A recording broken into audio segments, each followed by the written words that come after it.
welcome the chairman of the committee, Very Reverend Clement Kojo Roxen. Please put your hands together for him.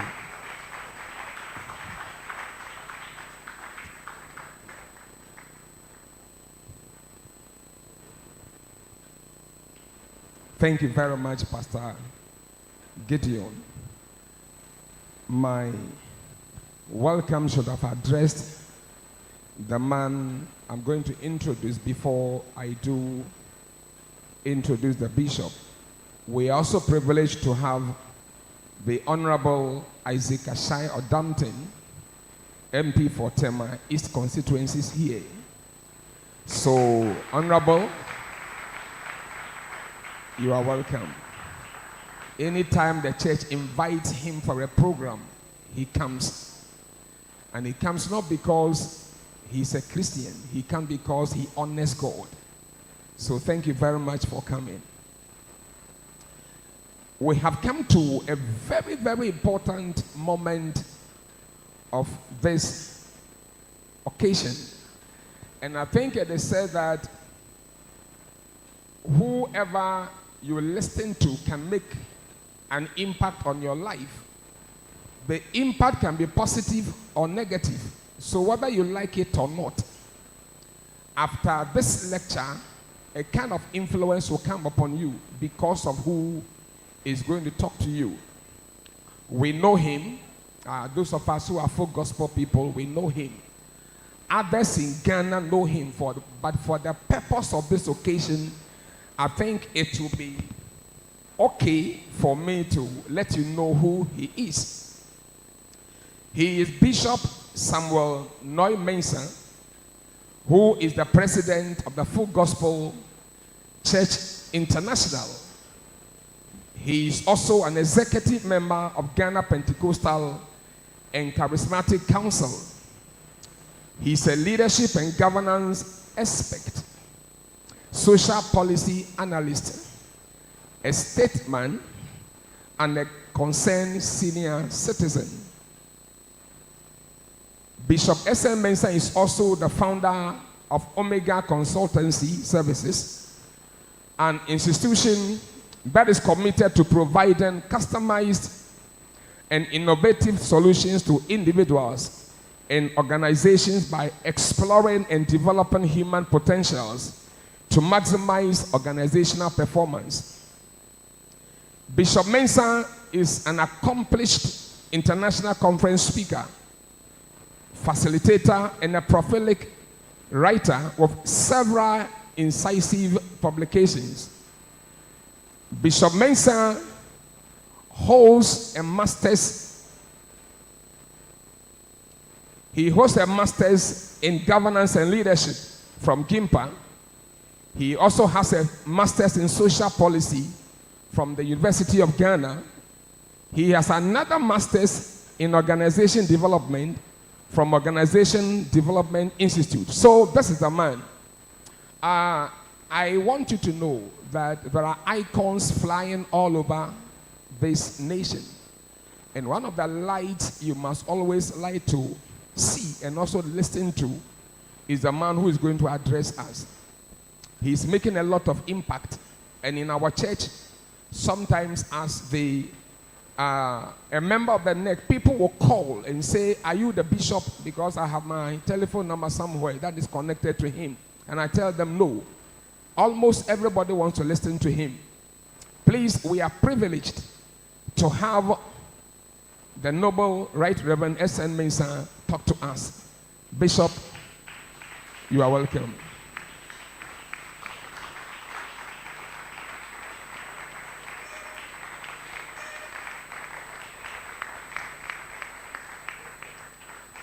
All right, thank you very much.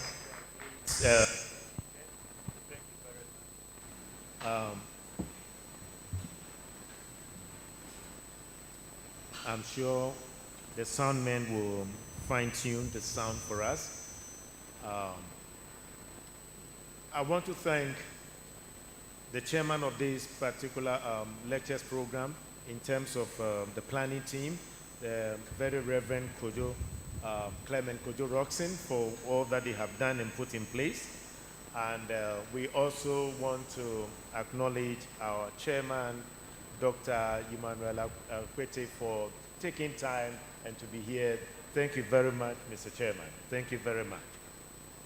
And let's give a hand to our MP who is just taking his seat here. Oh, this hand clap is weak.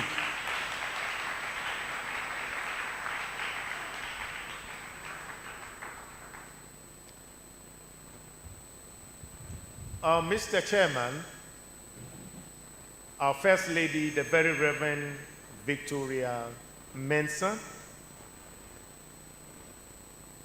our MP, Honorable Isaac Odamte, other senior clergy members who are gathered here, and other senior citizens who are gathered here this evening. I say good evening, and it's a joy to be here this day.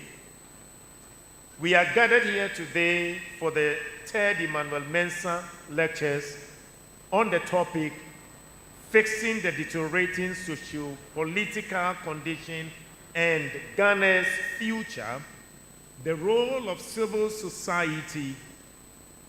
And I am speaking this evening in the capacity of a leadership and development expert, as a social policy analyst, a statesman, and a concerned senior citizen. And may I explain, when I talk about a statesman, someone who is above partisan politics. A statesman who looks at things objectively and shares his thoughts and concerns about the future of the nation. A statesman is someone whose decisions and policies benefits the next generation and not himself. And so someone who is looking at issues beyond partisan politics.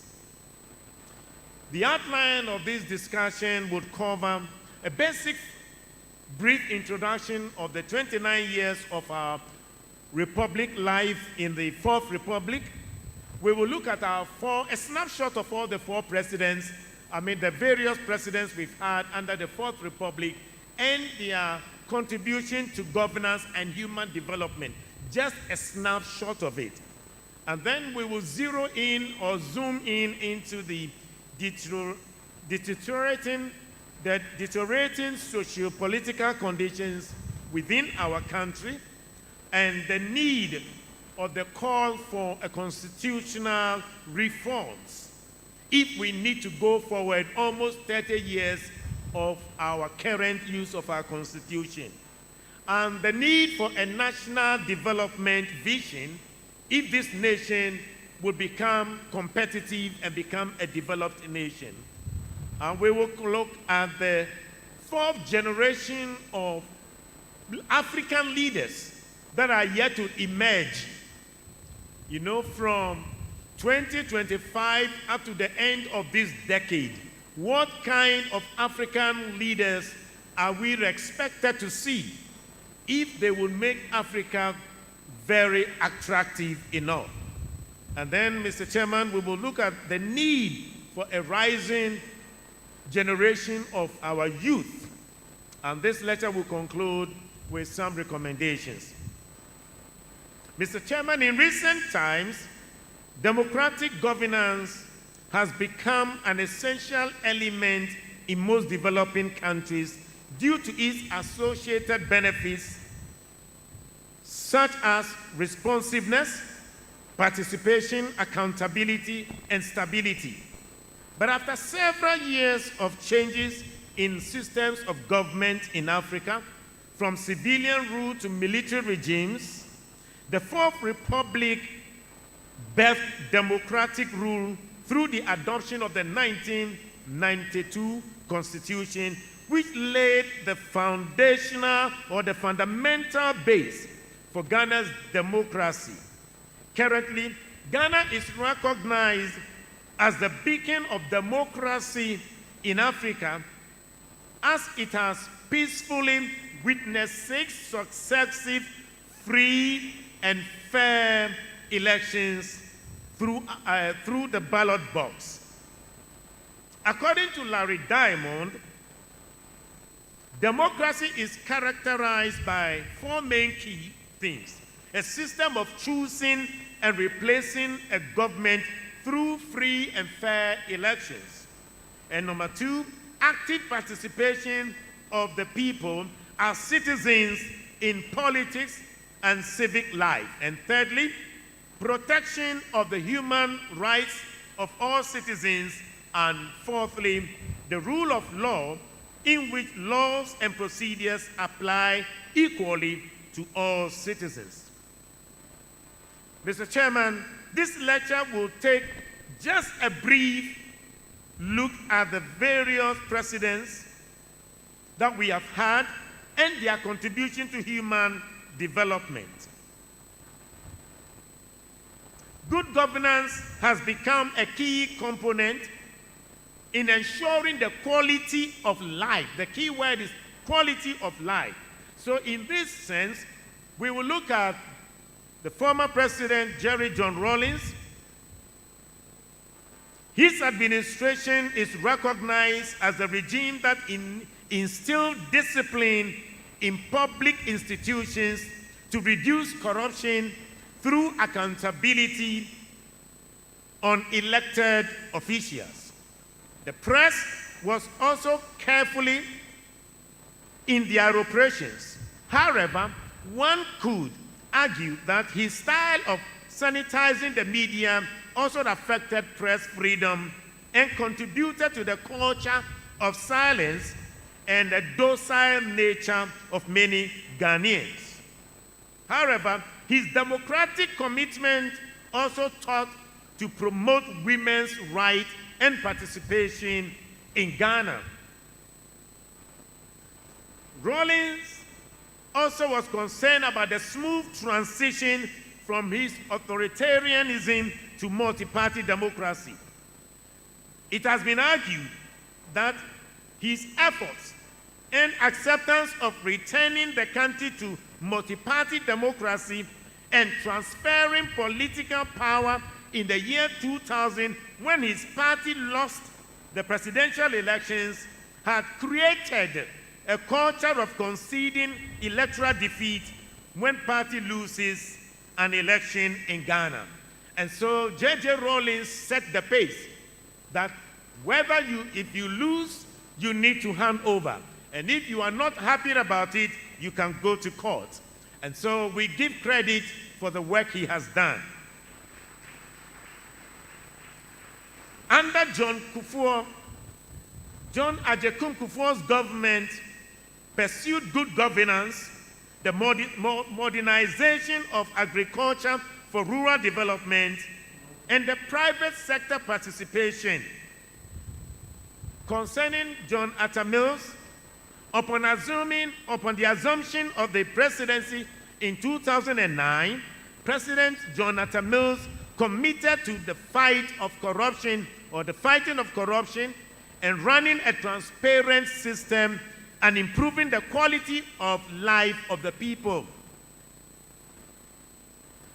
Under John Mahama, his government also contributed to good governance through the enactment of the legislative instrument under the National Development Planning Commission Act 1994, Act 479, and the National Development Planning System. Under Nana Akufo-Addo, under his contribution in the governance process to fight corruption, he introduced the Witness Protection Act, the establishment of the Office of the Special Prosecutor, the corporate restructuring and insolvency, and the financial management regulations. But what about their human development contribution? The United Nations, Mr. Chairman, defines human development as a means that seeks to improve the quality of human life. It is focused on the opportunities and the choices of individuals. And therefore, for Jerry Rawlings, under his leadership, he introduced the GET Fund that funded and provided educational infrastructure and facilities within the public sector from the pre-tertiary to the tertiary level.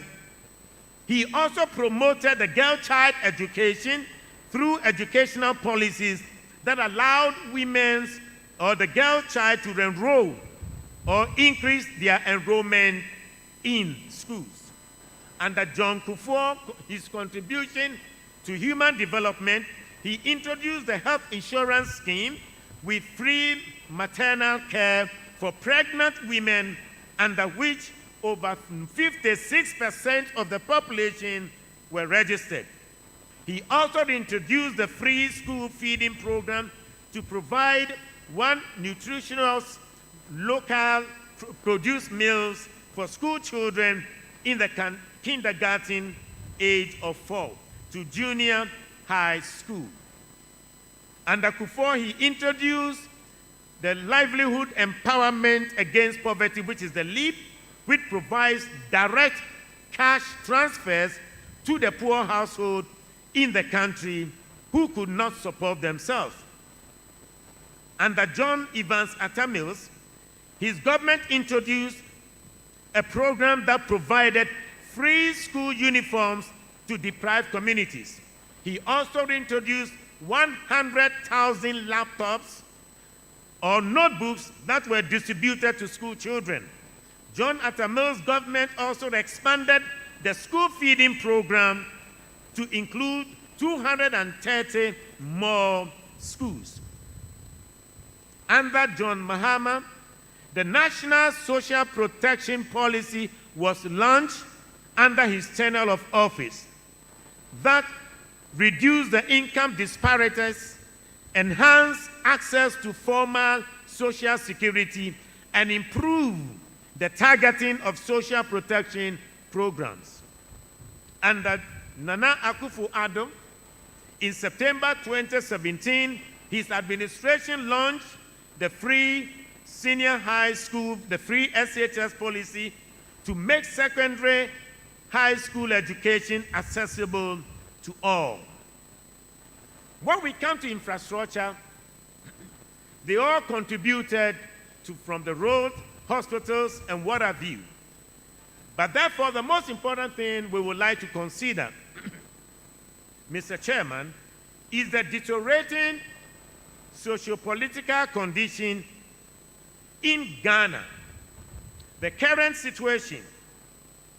A statement has been attributed to Putin, and it says Africa would never be independent, and Africa believes in Europeans, the Americans, and the Chinese more than themselves. They do not trust themselves. According to Putin, a white man will commit a crime in Africa, but no action will be taken because African authorities view us as semi-gods, far from the truth. A black man can be abducted in Europe, harassed, and even killed, but no African authority will question. African presents themselves, according to Putin, as weak people with no hope, especially when dealing with Europeans and Americans. They are their own enemies. They hate each other, giving their colonial masters power to exploit African resources. According to Putin, when an African becomes rich, his bank accounts are in Switzerland, he travels to France for medical treatment, he rests in Germany, buys from Dubai, consumes in China, or consumes in Chinese activities, prays in Rome and Mecca. His children stay in Europe. He travels to Canada, the US, and Europe for tourism.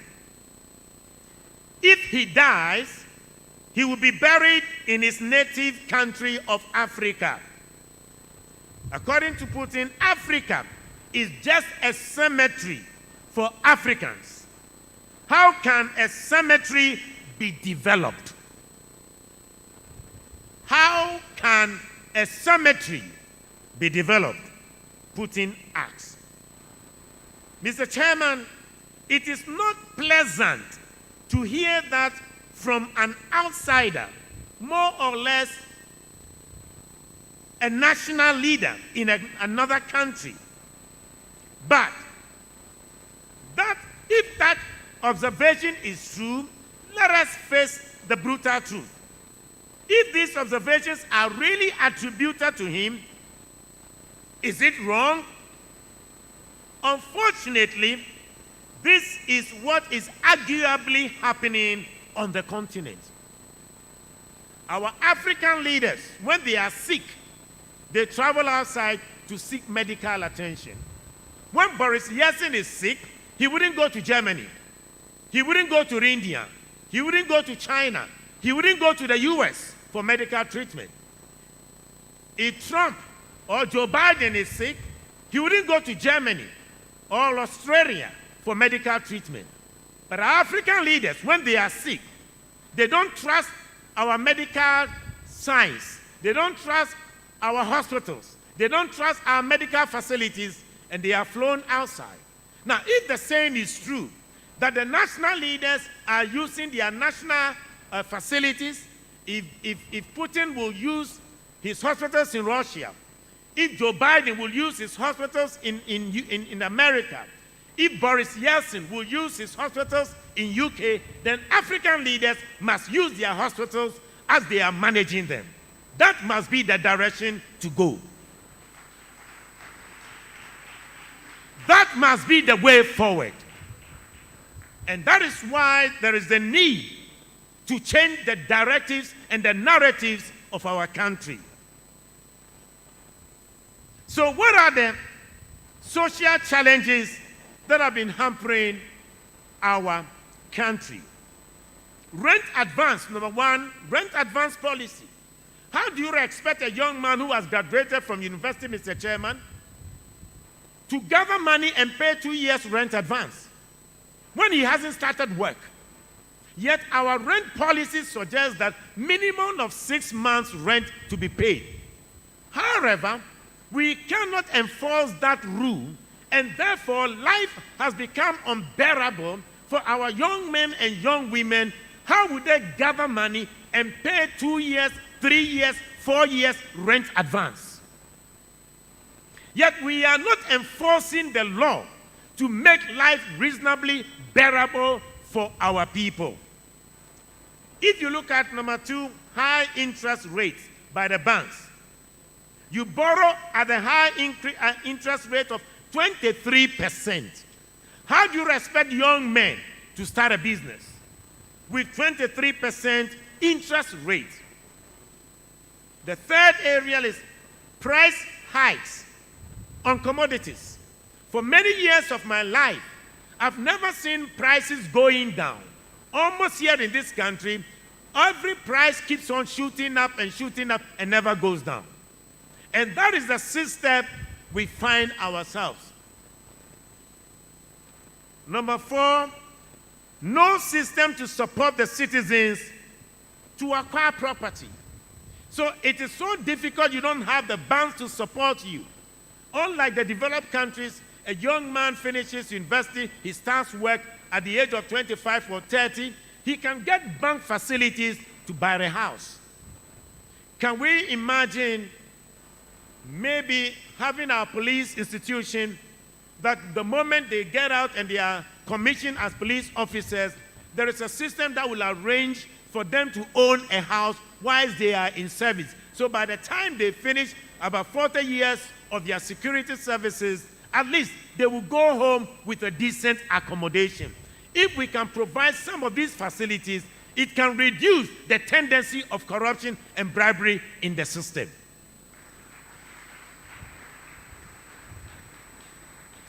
Make sure they all own a house.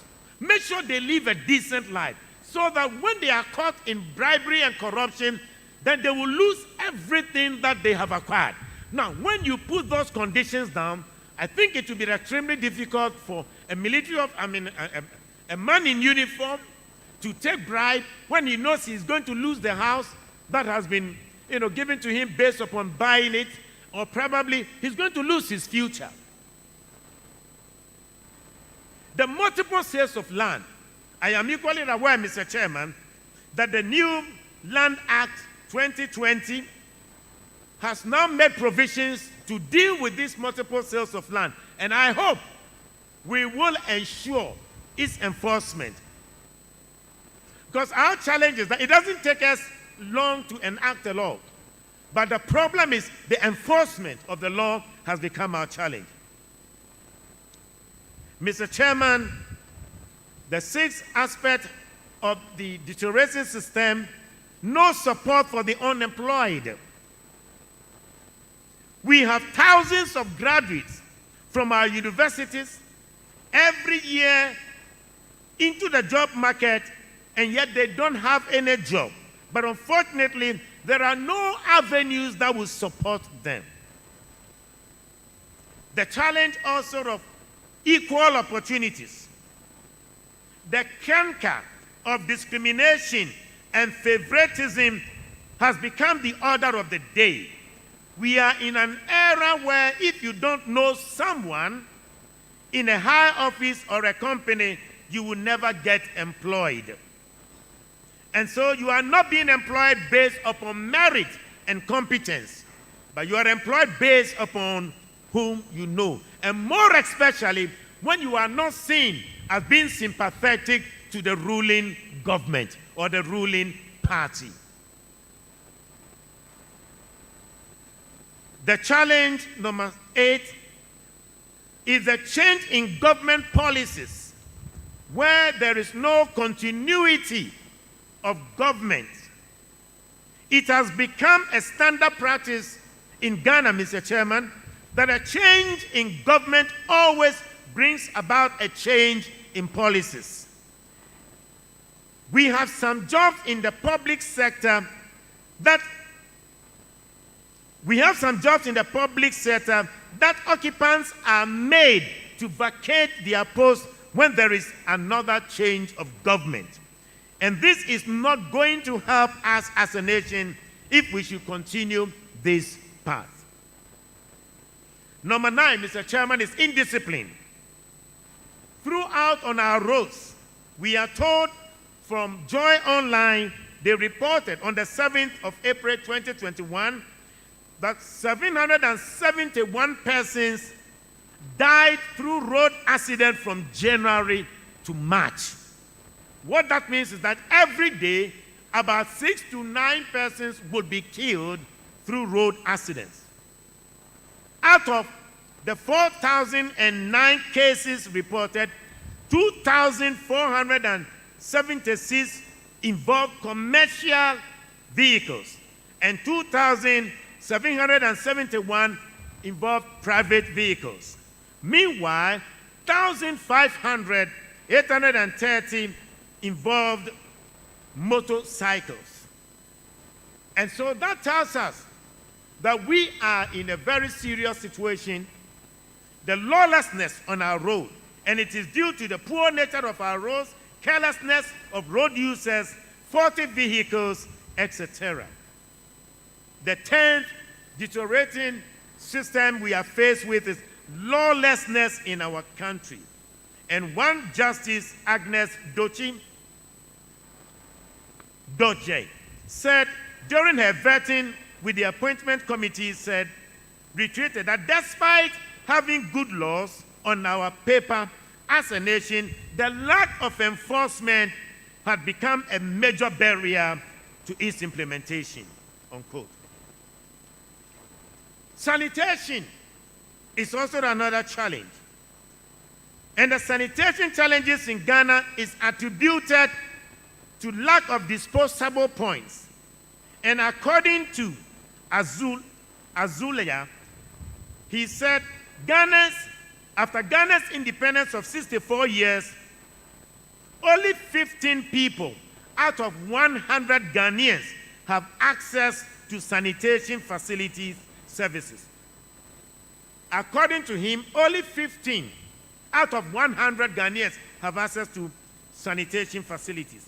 And according to David Duncan of UNICEF, he said the elimination of open defecation in Ghana would take us 500 years due to the slow pace of implementing the strategies. 500 years if we have to eradicate open defecation because of the slow nature of the enforcement of our laws. Mr. Chairman, there is therefore the need of government taking responsibility that the poor sanitation and the environmental degradation in Ghana is due to 4 main factors: weak institutions, inadequate infrastructure, and a mindset and a behavioral change that must be brought to bear. It is in view of this that citizens must be responsible. And hence, when we are calling for citizens' responsibility, Mr. Chairman, I believe that government alone cannot fight this behavioral change. There are some institutions you can find in every remote part of the country. You may not have education in the remotest part of every country. You may not have a health post in every remote part of the country, but at least there are 2 institutions you can see and locate in every remotest part of our country. Number 1, religious leaders. You can find a church or a mosque. And number 2, you can find a chief or a traditional leader. Now, these religious institutions and the traditional institutions are people who are providing leadership and shaping society. If government can partner them and establish a system, I believe within 7-10 years, we can shape the behavioral pattern of our society. Because we have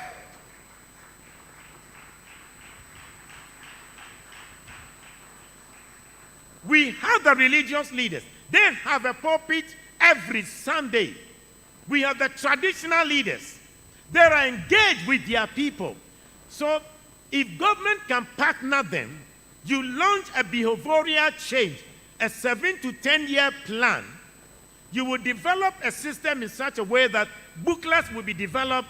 They will teach it from the KG to the secondary school.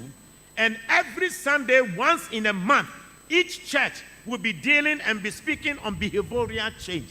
They will develop a national value system because every country has values. So this institution will come together to develop a value system that will be taught from KG in the homes, in the church, and in the communities. If we do that consistently for the next 10 years from now, the children who will be in KG now, by the time they get to the secondary school, they have formed a new behavioral pattern.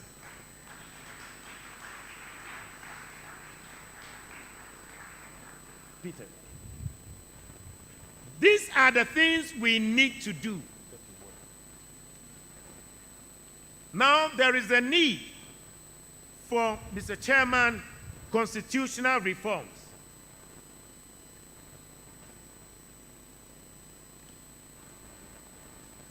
Many civil society organizations, including the Ghana First platform, and individuals have called for constitutional reforms that will result in different system of governance. We have tried this democracy for the past 29 years. At least it has brought some level of progress. But in the next 30 years, can this same system of governance help us? That is why there must be the national conversation to be able to find out what system can we develop for ourselves to shape our country if we need to be developed. Mr. Chairman, the 4th aspect of my lecture in the outline is the need to develop a national vision. the need to develop a national vision. And Liu Kuan Yew said, and I quote, "Honest and effective government, public order, and personal security, economic and social progress did not come about as a natural course of events, but through a deliberate crafting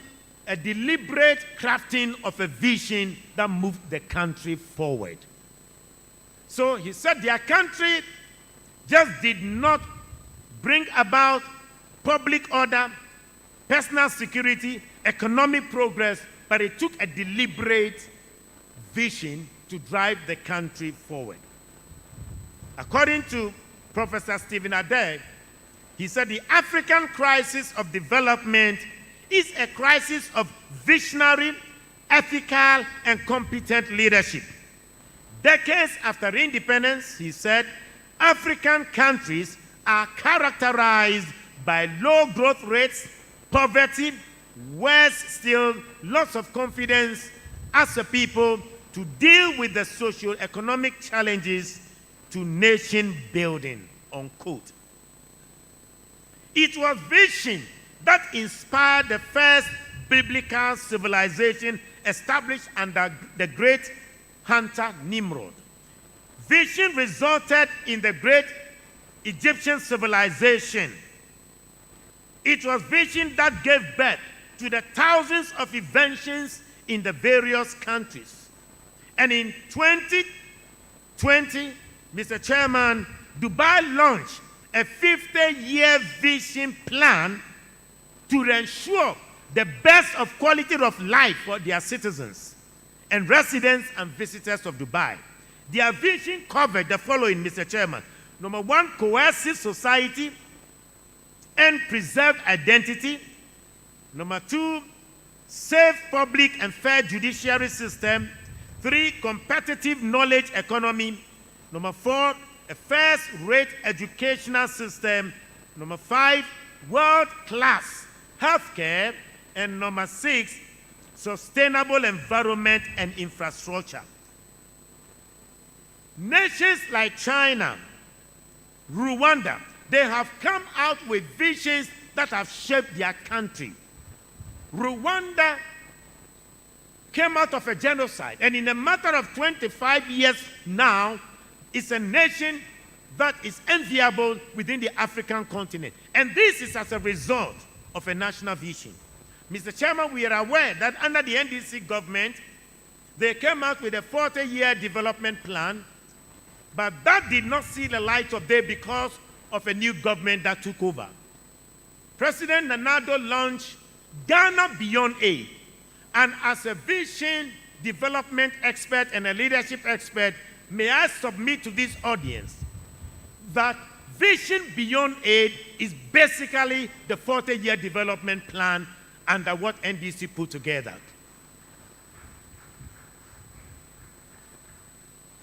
Because within the vision of the next 40 years development plan, just like the Dubai, that gave birth to the 50-year development plan, is to move the country from a developing country to a developed nation. So if Ghana Beyond Aid, it means a Ghana that is a developed nation. But may I submit to this House, until this country develops a national vision, this country called Ghana will take 1 step forward, 2 steps backward. 1 step forward, 2 steps backward. And we will be moving in circles.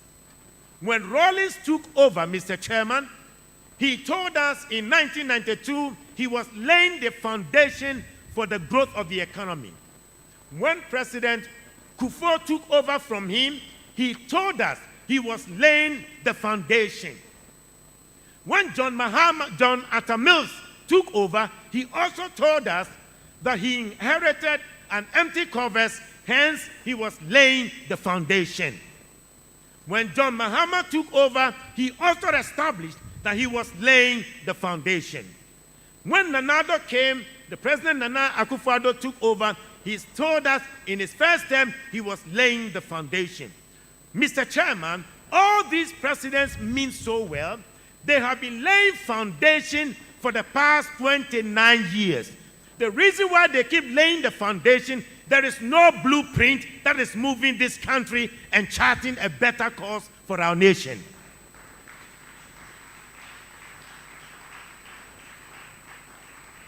How do you fly an aircraft without knowing your destination?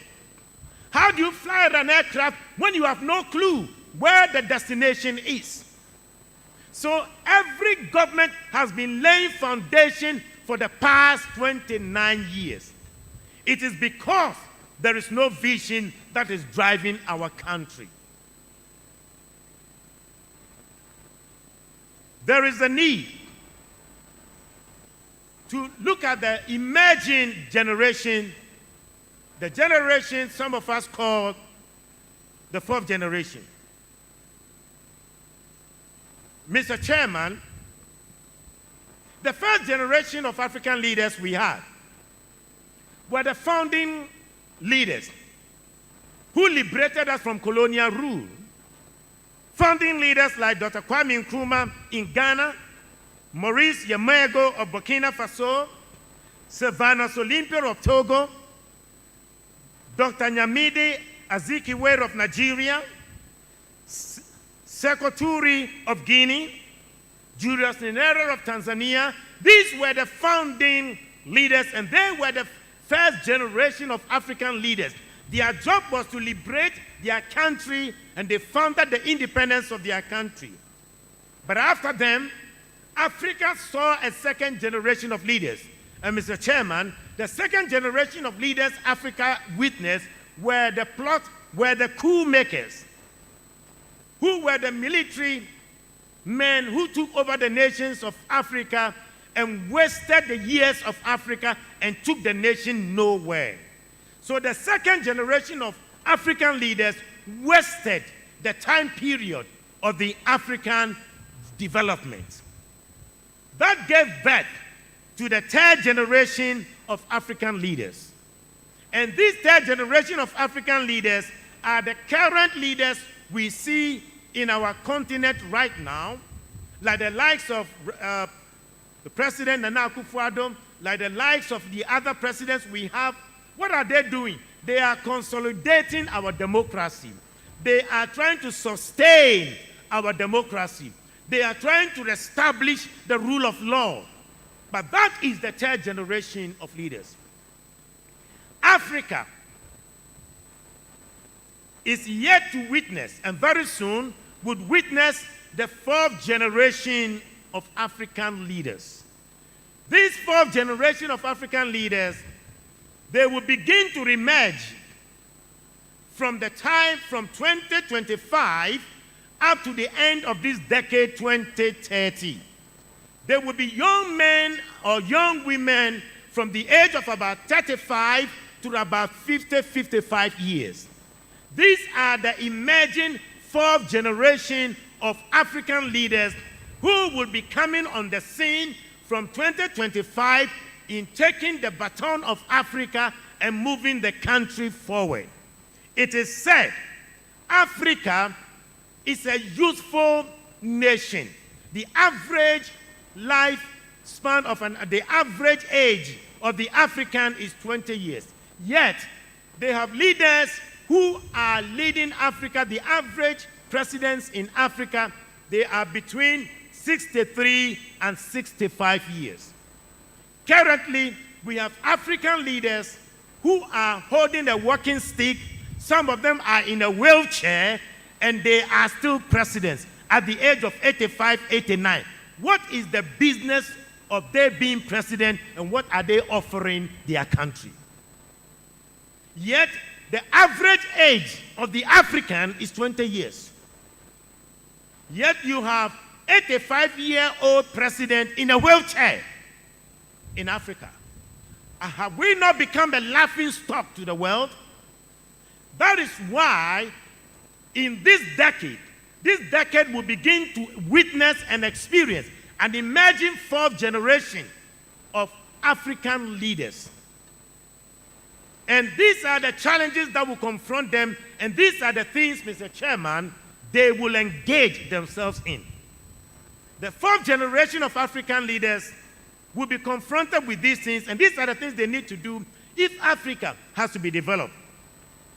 Number one, they will strengthen state institutions. Number two, they will promote prosperity for all for the quality of life. Number three, they will promote effective and efficient social systems.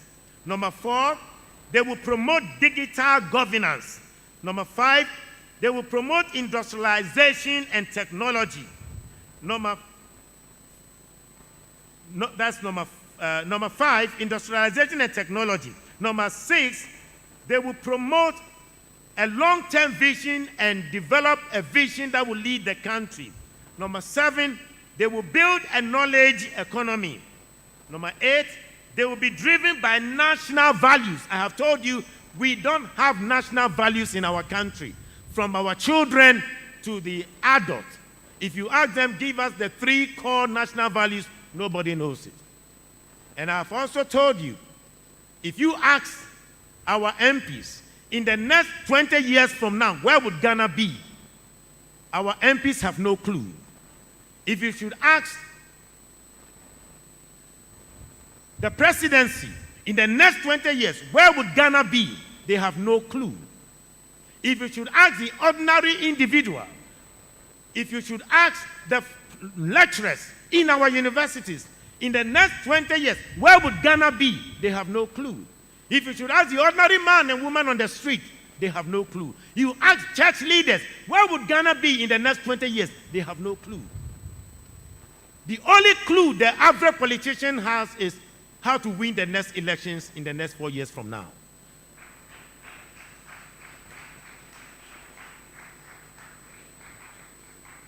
That is why there is the need for the fourth generation of leaders. And remember, I said they would be between the age of 35 to 55 years of age in the next decade from now. And one of the things they will promote is government of continuity. Number 10, public safety. 11, fair judiciary system. Number 12, they will be engaged with world-class health care. Number 13, first-class educational system. And number 18, sustainable environment. Number 19, infrastructure development. And 20, they will be engaged with socio-cultural transformation. And number 21, they will build the society on meritocracy. Meritocracy. We are not talking about they will build a society of who you know, but do you have the merit? Do you have the skills? Do you have the competence to be engaged? So they will build a society on meritocracy. That is key if Africa must develop. Because of this, Mr. Chairman, there is a wake-up call for the Ghanaian youth. As I have said, if the average Ghanaian, the average African is 20 years, Professor Wole Soyinka made a statement and said, where did we go wrong? Wake up, Nigerian youth. And literally he's saying, wake up, African youth. He said most of the military governors who governed the states under the successful military regimes were under 30 years. The military intervals also saw senators and members of the House of Representatives mainly populated by persons under 30 years, according to Professor Soyinka. He said, under 30 years, they were not in short supply. We have the examples of the MT Abu, who became Nigerian Foreign Affairs Minister at the age of 23 years, and Pat Otomi, who became the federal advisor at the age of 27 years, federal advisor. Today, a 27-year child is still being taken care of by dad and mom. So he asked the question, why is it that almost all of this age bracket is today still sleeping in 3-seater chairs in their parents' homes. Why is it that this age bracket today is still collecting pocket money? Why is it that this age bracket today is sat in their trousers and they are doing nothing? This is the time for our youth to rise up.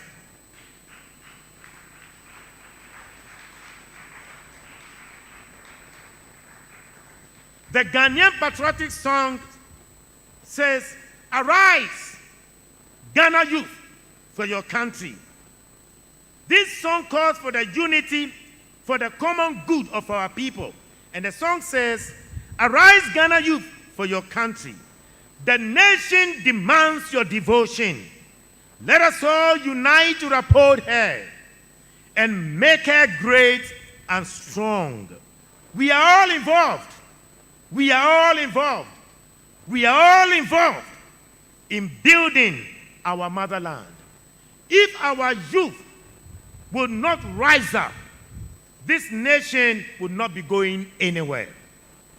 If other country, Obama came into office at the age of 42, thereabout. Clinton came into office in his early 40s. Yet you have 40-year-old man still living with his father or his mother in some of our systems. We are challenging the Ghanaian youth. The time to rise up is now. Stop sleeping, and this is your hour. In the 1970s, it took the youth in Soweto to rise up to change the order of the direction of their country. This is the moment our youth must rise up to demand constitutional reforms, to demand a national agenda, to demand a better governance system for the future of our country.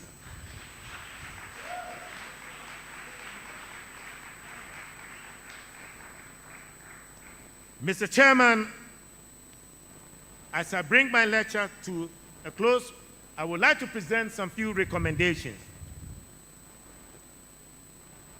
And this recommendation is actually based from a proposal from the Ghana First platform, where fortunately I serve as a founding member of Ghana First platform. Number one recommendation, there is the need to have a constitutionally inclusive government to end the winner-take-all affair in our country. Number two, there must be a constitutionally limit, or let me put it this way, constitutionally limit the excessive powers of the president in favor of the devolved power to the people. Let us limit the powers of the president. One president alone appoints over 6,000 people in the country. Why? Number three, we must extend the tenure of the presidential office from 4 years to 6 years, only so that they will come for only one term. Because, when they take office, in the first year, they are warming up to understand the transitional management. In second year, that is when they are now building their policies. By third year, they are thinking about their elections. So literally, they have only 2 years to do anything meaningful. But if you give them 6 years of one term, they have enough time to do whatever they want to do in building a better country. In so doing, the challenge of fighting and trying to retain power will be reduced.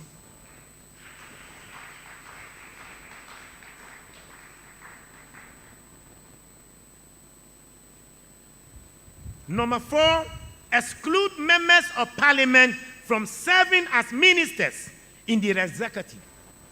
That is why parliament is truly not independent. Because parliament has a number of the MPs in government. So why would they stand against policies of government? So Parliament, with all due respect to our MPs, they are truly not independent. Number 5, appoint ministers purely on merit, proficiency, and competence. Number 6, permit and encourage private members' bill. Number 7, we must promote a culture of savings culture in our country. For example, we must ensure to reduce the emoluments of public officials, the ex gratia for our president and the vice and members of parliament, and Article 91? 71 office holders. We must reconsider some of these things. Number 8, Mr. Chairman, initiate social reconstruction, whereby we will engage our youth. And number 9, we are proposing in my recommendation, when students finish university for their 2 years of national service, they must have 2 years of national service, and it must be a compulsory military service. They must be engaged in the military compulsory for 2 years as national service. You know why? If we will engage our men and women from the university, from any school, that they will serve in the military for 2 years, I guarantee you, in the next 20 years from now, we will produce a disciplined society. We will produce a disciplined society. So let's change the nature of our national service. Let's grab them into the security forces. By the 2 years they come out, they will be changing and influencing wherever they find themselves. Number 10, let's ensure an aggressive anti-corruption campaign. And number 11, there should be the need to review the chieftaincy system of our country so that our traditional leaders can be engaged in socio-cultural transformation of our country. Number 12, CSOs and other stakeholders must lead the campaign of reforms, looking at the fact that there will be the emerging fourth generation of leaders. It means there must be training institutions, development or leadership training institutions that can provide leadership training for our young men of today and preparing them to take higher responsibility. The GPCC and the Christian Council of Ghana and other religious organizations, in collaboration with the media, must develop a public sensitization and community engagement of campaign against road accidents, galamsey, and improper disposal of waste.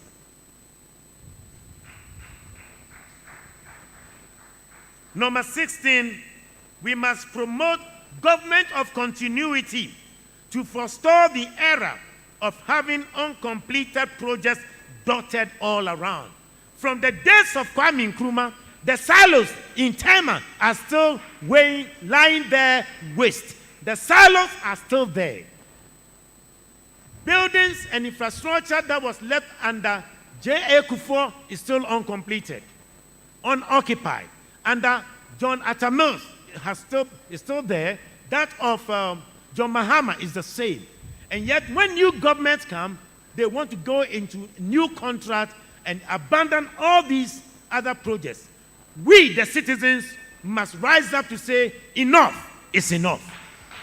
They are using the public funds. Question: if indeed those monies were your own, do you think after borrowing money, no businessman in his sane mind, after borrowing money from the bank and building a project, you will abandon it and still pay interest and go and start a new project? But because they don't feel the pain, so they don't care. Those monies are being paid for by you and by me and our children. And the monies we are still borrowing will be paid by your children's children. So we must demand, come 2025, We are tired of new manifesto promises. Come 2025, we want to build a country that will develop and improve on all the abandoned projects must be fixed. All the abandoned projects must be fixed. And number 17, Mr. Chairman, let us end the culture of insults targeted at people in authority, whether political, religious, or traditional. I don't know how we ended up in this area. You may disagree with me, but don't insult me. You may disagree with your president, but don't insult him. You may disagree with your MP, but don't insult him. Who taught us these politics of insults and the democracy of insults? You go to Japan, and we are told that right from KG to the senior-most person, there is a culture of deep respect for one another. I believe the CSOs and the faith-based organizations can call everybody to order. And let's go back to the basic training and the values that parents had and were bequeathed to them so that we can shape our children. And let's end this politics of insult.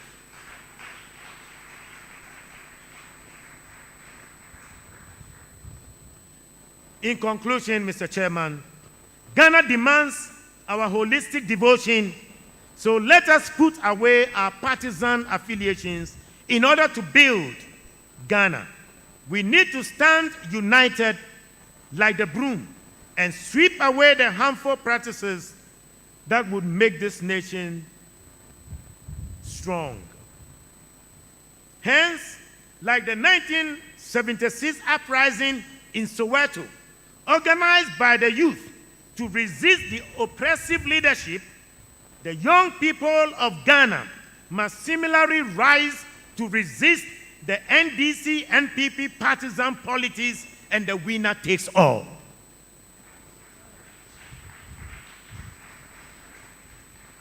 Great leaders are defined by great challenges that confront them. It is an acceptable fact that the development of a nation depends on the quality of leadership we can offer. If you will go home from this particular lecture, there are these 5 things I will want you to take home with. That this lecture is asking, number 1, there should be constitutional reforms. This present constitution has served us for almost 30 years. It cannot take us to the next 30 years of our society as a nation. The second takeaway, the need for a national vision of 40 years that can drive this country together. And number 3, an active involvement of our youth. The next decade belongs to the youth. Therefore, they should rise up and be counted. And number 4, CSOs and faith-based organizations must provide leadership. And finally, the need to have a non-partisan media that will promote developmental programs. Therefore, let us all arise and make Ghana, our motherland, work again. Like Nehemiah in chapter 2, verse 17 and 20.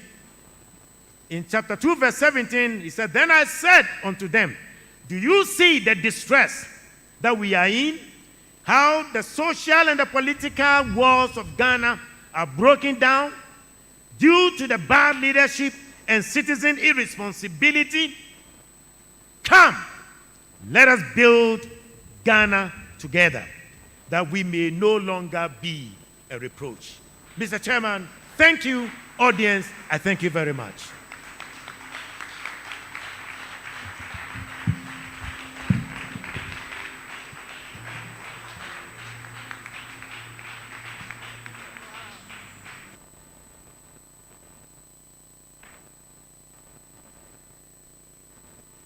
Hello. Wow, that's powerful. I think the bishop deserves another round of applause. Let us all rise and build our nation, Ghana. Bishop, your thoughts on every student going through the military training sent some wild informations to me. I remember somebody who did me bad. And if I must go through military training, that'll be wild on the person. It is well. We thank you so much for the lecture. Mr. Chairman, we want to, as part of the program, receive your response. Yeah, we would want to receive some comments from the public. Yeah, thank you very much.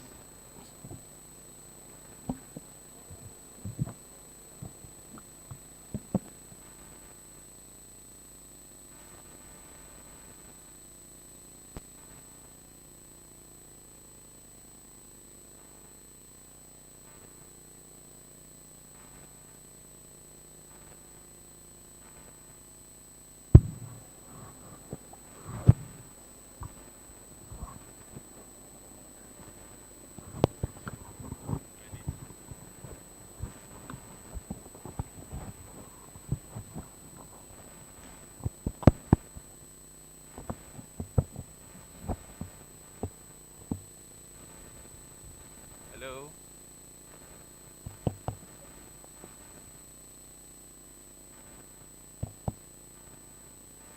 Hello.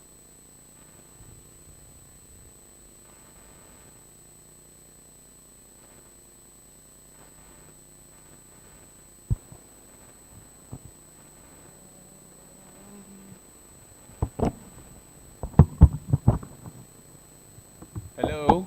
Hello.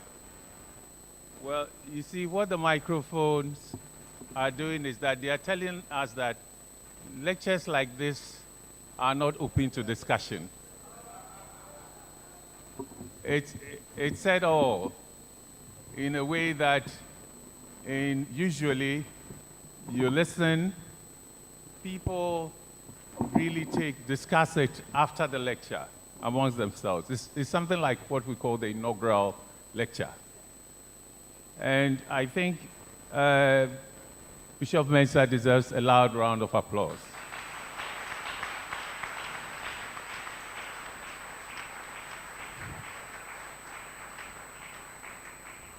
The lecture looks back. It is insightful, it is historical, it assesses what has happened over 30 years. It does not only talk about Ghana, it talks about Africa and what some leaders in the world tell us as Africans what we are and what we should do. Now, at this stage, I think I would like to reserve my comments and my summary of what he said, because you heard him clearly. If I summarize, you lose all the time. It's already 6:14 or 6:15. So what I'll do is that those of you who have questions to ask, I think what is innovative are the proposals he laid out. You may want to look at that aspect, and if you have some contribution to that, his analysis of the problems and challenges, I do not know if really you want to get into that. That you can always find out. But it's shown the way forward. He's been quite radical in calling on the youth. He's been quite radical in specifying the age at which the new crop of leaders would rise up. And I can tell that some people over 55 who had already had their first and second dosages of the COVID-19 vaccine might wonder that is it the end of life? Political life for them, and they might want to challenge that view. But I know it's difficult to challenge when the bishop speaks. But the turf on which he has spoken is one that in democracy is opened for critical review and thinking. So I think let's devote the next 5 to 8 minutes, because time is fast spent. If you really, really have some clarification to seek in any aspect of the lecture he gave. We would grant that in a minute you put it across so that he could clarify it. I'll open the floor for that, and I hope I'll be held by those, yes. There's time? Oh, okay. Okay, I understand there's time. So any question you want to ask, but let us approach it first with what I said and what I think. I've seen some, yeah, the gentleman, Felix. Okay.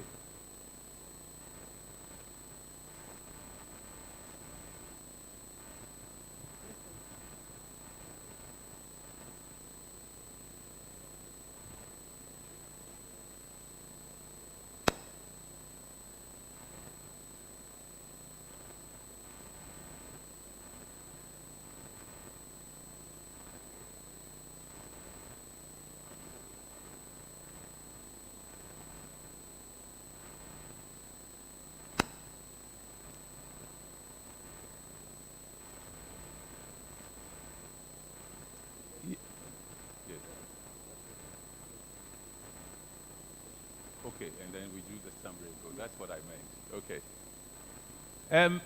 To save time, can we give him this microphone? You can spray it after he's used it. Save time.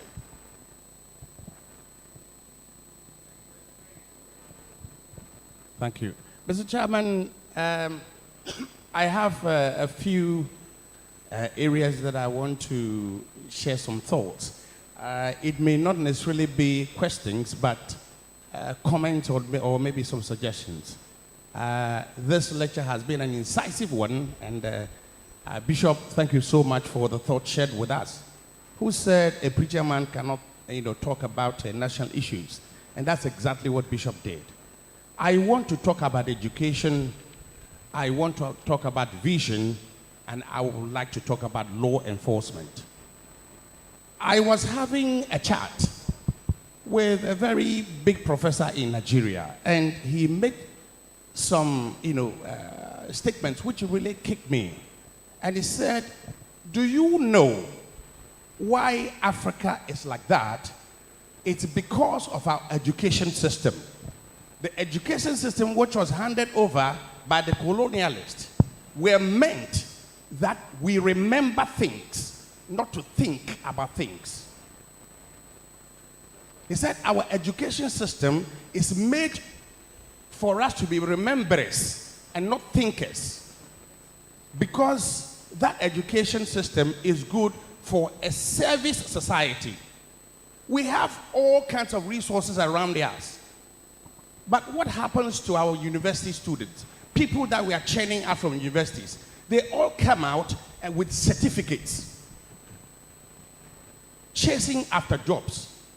And I think that we have even more, I don't know the statistics, but it could be in the region of about 80% of our students coming out who are in the humanities. Most of them read management. They read this, they read that. We do not have much science and mathematics in the system. And this is what we need to produce to be able to help this in the system. How many accountants do we have? How many, there's so many of them.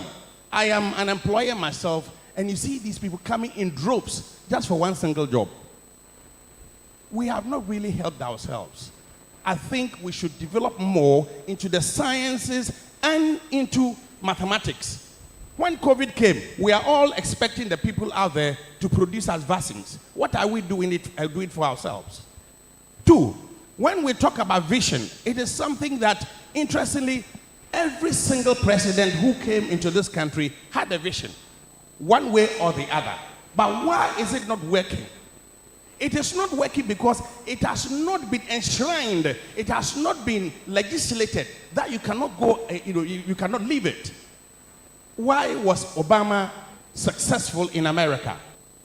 Everybody thought that Obama was going to support the blacks, but it wasn't, because the Constitution will not allow him to do that. It has been enshrined, so he has to go by the book. My third point had to do with law enforcement. There are a few of us, or several of us, who have traveled abroad before. Why is it that when you are driving on the highway, you carry bottles in your car? That when you feel like doing it, you do it in a bottle. But you just don't park your car outside and do it. It is because the law will catch you and they will deal with you. But what happens in this country? He says he's a big man. We see a phenomenon has come. I don't know whether you've seen it. There are several Mercedes-Benz C-Class 300 all over the place. And you see very young men driving them. Have you ever asked the question, where do they get the money? I just went to New York and spent only $8,000 buying sound systems. And the FBI chased me to my house. The FBI chased me to my house.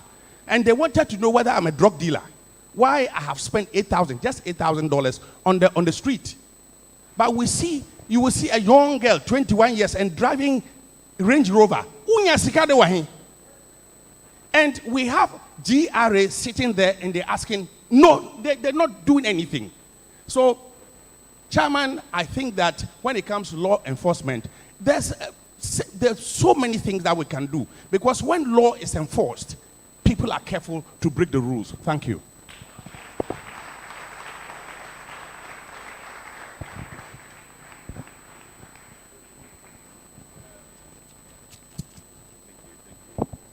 Thank you very much. I see another hand. Yes, gentlemen. I like gender balance, so I think the ladies, you'll be most welcome. Yes, please, you just have a minute? I see many hands coming. Yes, I know, but let's give a little space.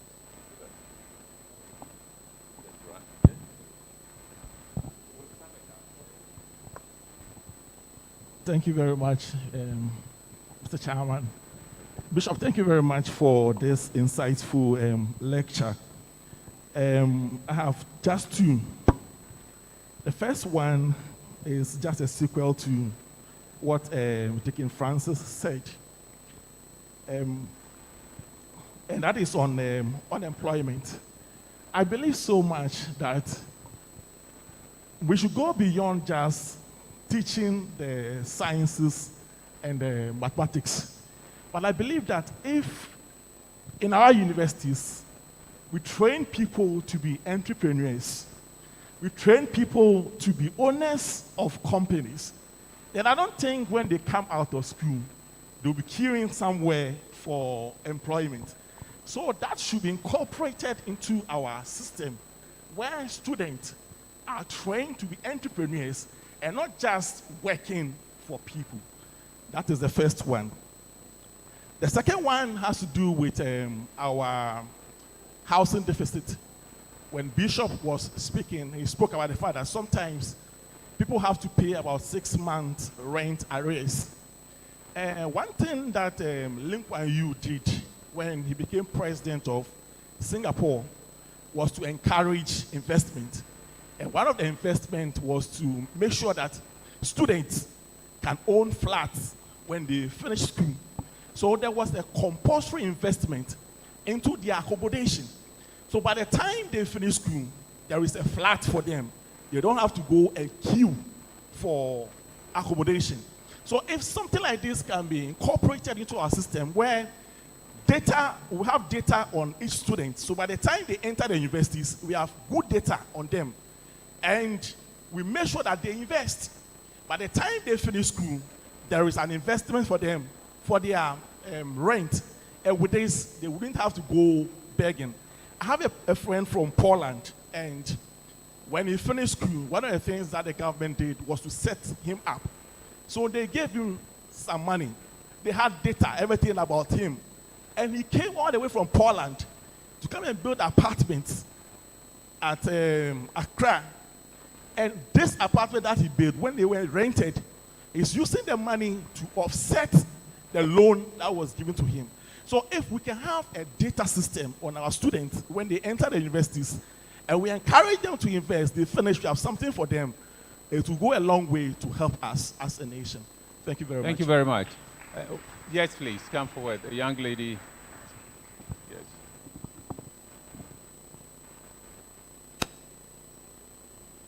Good evening, Mr. Chairman, Papa, God bless you for your inspiration and your words of encouragement. Mine is actually a question. From our Papa, he told us that we, the youth, we should rise up and be bold enough to take certain decisions. But here lies the case in our country. Things are not done anyhow. And in most cases, if you don't know someone or you don't know anyone in a higher position, you won't be able to voice out, or your words or voice won't be heard. And also in our country, we the youth have tried our best to come up with a youth parliament. But here lies the case. It seems more light is not thrown on the youth parliament to listen to their voice, because from the values and motives they also have, they all line in the same case that our father is also sharing with us. So I want to ask, why is it that we the youth are not mostly involved in decision making, but rather all the decisions are taken by our fathers in the parliament? Thank you. Thank you.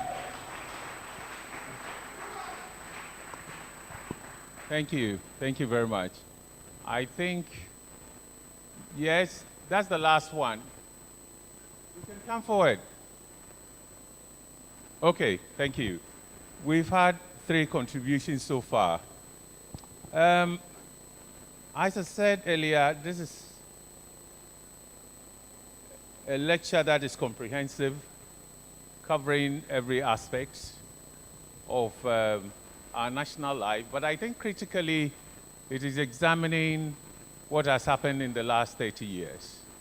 If you look at the case studies, he did not go back to Nkrumah colonial times, or neither did he look at past military regimes, but it was Rawlings, President Rawlings, late President Rawlings, President Kufuor, President Mills, President Mahama, and currently President Akufo-Addo. So it focuses really on the Fourth Republic. And he acknowledges that they all had priorities and some important areas they focused on. I think that is what is one of the major parts of the conversation he's led, that fairly he had looked at the different contributions he made, they all made, and which has brought us to where we are now. I think the second part is that although he was making references to other countries, I think the notion of a 4th generation of leaders, okay, and the young people, the age he specified, and what needs to be done, for me, it's what probably would shape the public conversation a lot more. Why do I say that? 30 years on, we are now 29 years and 30 years old. I think everybody is showing some dissatisfaction with what we have achieved in the last 30 years, because the developments we have seen are not transformational. The youth, teeming majority of the youth do not have jobs. He's talked about law and order and the breakdown of it, illustrated with the accidents. He's talked about the real pressing need for development, agriculture, science and technology and so on. But here you are with a situation where governments after the other do not embark on long-term development plans, for instance. They discard them.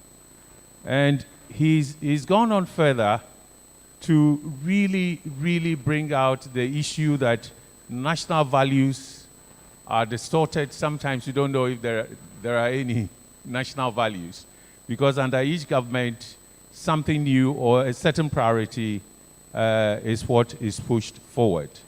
And that in itself is it's confusing us. He goes on further that even constitutional reforms that we've talked about, we haven't really embarked upon them.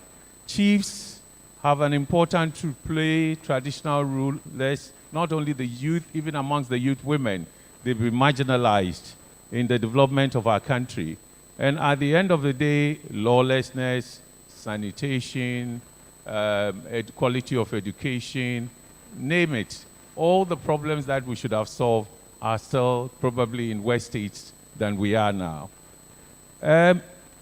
Bishop goes on now to see how some of these problems could be solved. I think for the first time for me, if you ask me, yes, his analysis of what the basic problems are is strong and radical in a way. The solutions are not ones that are easy because, for example, who are the youth that would rise up and how are they going to do it? And I think that is what he wants us. He doesn't say you should go out now and do it. He's raising issues that the youth have a role to play. Could they, for instance, since they are the majority of the voters, can they put pressure on the leaders they elect? You know, so we need to interpret the youth must rise because you are the majority voters. You have some power. And if you can exercise that power rightly, probably we are going to see some policy changes that will give us a different kind of development in the next 30 years, which will be our second generation. And he cited concrete examples that must mobilize the youth to express their voices maybe strongly. Rent, housing, you finish the university. I like the part that he said people are still staying with their parents and parents are caring for them, 85-year-old and others. But I think what implies is that 25, 35 years, the economy must be such that you can find a job and take care of yourself. And this new vision is telling us there is a different kind of economy we can build, a different kind of society we can build. Healthcare and all those things then will be accessible to us.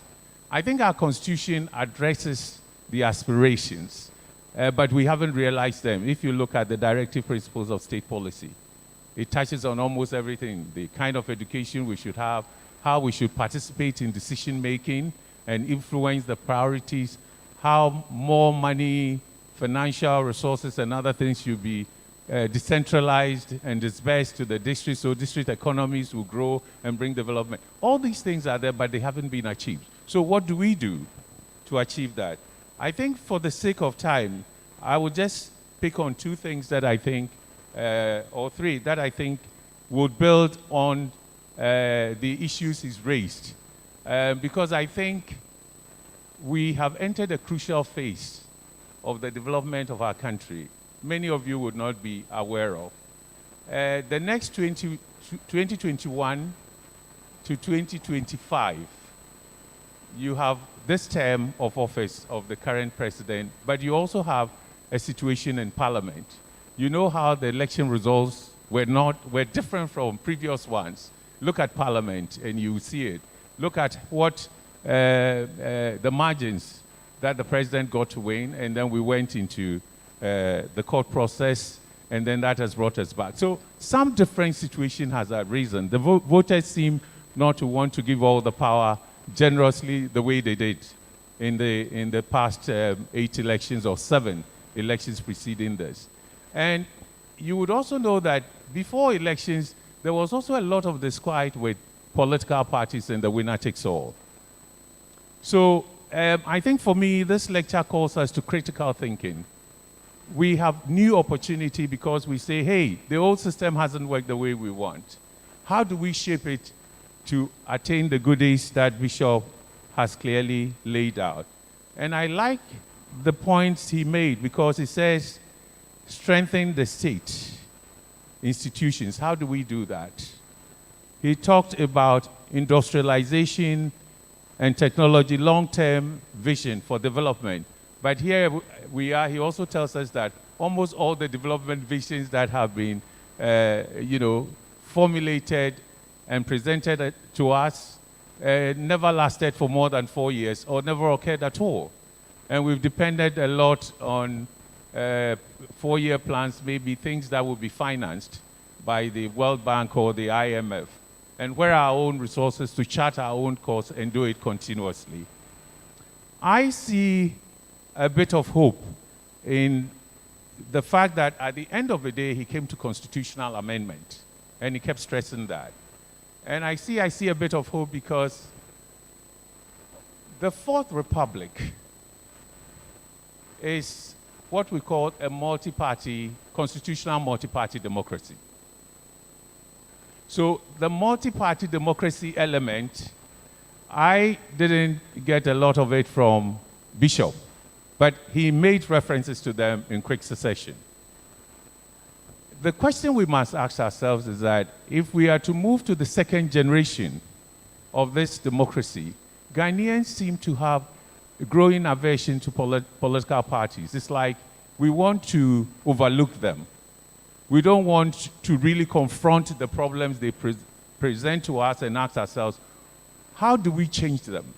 Because the development of China has political parties playing, whether it's the Communist Party and other allied parties, political parties play transformational development roles.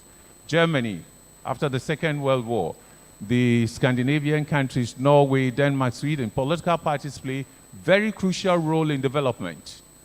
And in our country, we've seen them doing a lot of elections, but all the cases cited is a messing up of our development. So what can we do to tackle this problem? I think for me, that at the end of the day is also the challenge he's throwing to the youth. It's not, the fact that he mentioned Soweto doesn't mean that get on the street and do choboy, and that all. He said, no, you should be leaders. So it's a very sophisticated message. First, mobilize and put pressure, but also think about the reforms needed. And think about the roles you can play to bring ideas that would be better than what we have now. If you don't do that, you might do choboy, you might overthrow existing governments or whatever, but you may be confronted with the same situation. So it's a real food for thought. It's not to incite anybody, it's a real food for thought, very critical. And I think that in the next 4 years, we can bring about some fundamental changes. This is because we have seen how what we call the electoral democracy, elections, that made what gave us the name in the world. How far it's taken us. It's not giving us the goodies we want, at least to the majority of the population. It's mentioned corruption, unemployment, lack of housing, poor health care, and so on. So this system cannot continue, and there's a risk that if we don't do anything, it might collapse. But we need democracy because there is also rich data to show that the past military governments, and I'm happy he didn't even want to mention them, did not deliver what we wanted. But it's raising a very critical issue. How do we have an alternative form of government within this democracy that delivers what we need? And I think we should pay attention to the reform of political parties. I think we should pay attention to the reform of our local government system. And he mentioned the chiefs and the role they can play. But there are also women. You know, this is a society that has marginalized highly educated, well-competent women who could be in the entrepreneurial sense. There are more women, you know, finding ways of taking care of families in their own initiatives of the economy and so on. And yet they are excluded from the system under which we are governed. And it is important that if we look at this subject and think through carefully, the next 4 years we can attain some results, but the youth, because they have the numbers, they also have to put pressure on the political parties to act. For example, in the MPP manifesto for this year, and you know, the chief executive, one of them is here, they said they are going to reform local government in a radical way. It's not just election of MMDCEs, but they also want to reform the party system so that for the first time in the Fourth Republic, and probably since independence or since 1960, the Republic, we may also have the political parties, you know, reformed before they can participate in local government. So they say they have two articles, 55.3 and 2431. It doesn't mean the parties can just move in like that. No. We need to say if parties are to be development agents, we should shift them away from the elections, the winner takes all, the financing that we don't know where it comes from, and all the bad practices that have weakened our institutions and not giving us good housing and creating jobs. But we must reform the multi-party system, the quality of parties. We must confront that problem. Let's not push it away and say, oh, let's elect individuals to be chief executives, and that will solve the problems. Our parties have become extremely powerful, but they are election machines. They are not giving us enough development. My last point that I'll make, if we are to build the unified, us working together to develop the country in the next 30 years, I think we must find a way of building consensus. I don't think the one-party system would work, one party dominating.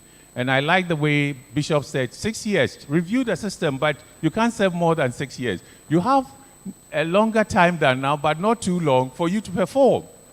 How are you going to perform? We have different groups, different ideas. The chiefs have their perspective, smaller parties have their women, youth, and so on. They are all making demands on you.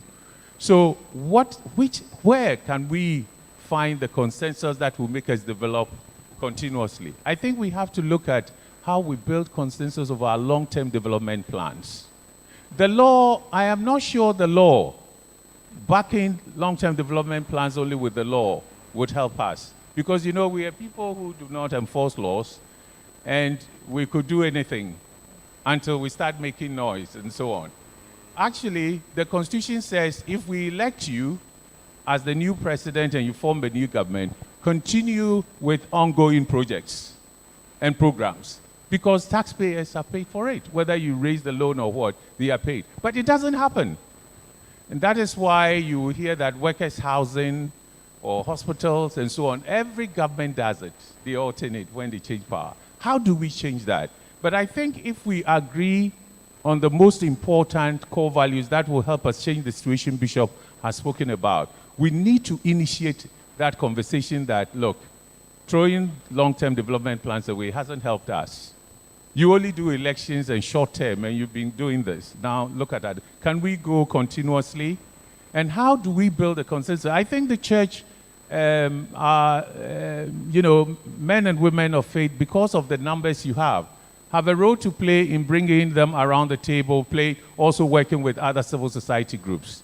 And I think that if we can do that and focus on, the youth has a role, women would have their role, people living with disability would have their role, youth generally would have their role. But let us find those spaces where we say, what we have agreed is this for the next 20 years, this is what we'll focus on, and how do we strengthen NDPC to do that? And what sanctions do we impose? How do we make it difficult for any government to come and say, no, I've been elected, I'll change the policy, and so on. I was just telling the chief executive, I've forgotten the article in the Constitution which says every government elected, I think it's in chapter 6, within 2 years must, submit its economic and social development programs to Parliament. Is that contributing to the way we are throwing away our long-term development plans? Is that the reason why we have weakened the National Development Planning Commission to be a state institution that actually works with governments and guides them in the policy priorities they should pursue consistently? And how can we get parties to also take interest in our long-term development plans? So I would just wrap it up this way, because this is food for thought that could carry us through this year as we reflect on the 30 years of the Fourth Republic as a constitutional multi-party democracy. I think the ideas are meant to provoke us to do critical thinking. Sometimes Ghanaians, we're a bit tired, so we might find every solution to fly, but he's been quite critical. And I think the challenge to the youth means that the youth could provide leadership, but it's not every single member of the youth that is a leader. Leadership requires that you read, you learn, you build knowledge, you work together with people. He says, don't insult.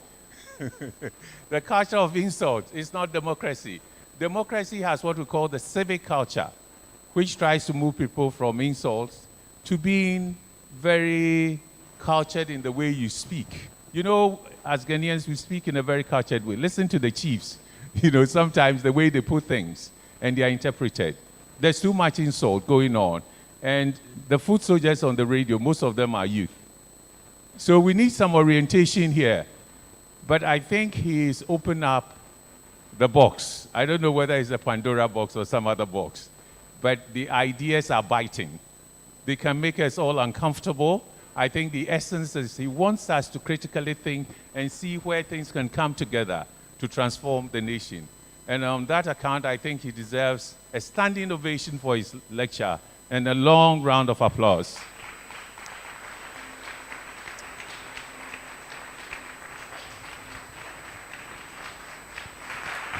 Thank you, thank you. And finally, let us remember that the constitutional amendments or reforms that is calling for, some have been looked at, but again, the consensus question. You cannot amend, please it, you cannot amend any article in the Constitution without consensus, whether it is through a referendum or in Parliament. And now in Parliament, it's going to be even more difficult, you know, because of the margin, almost equal. So we need to also put pressure on our MPs, and we need to put pressure, especially NDC and NPP. They are all in favor of constitutional amendment, but they have, sometimes when you work with them,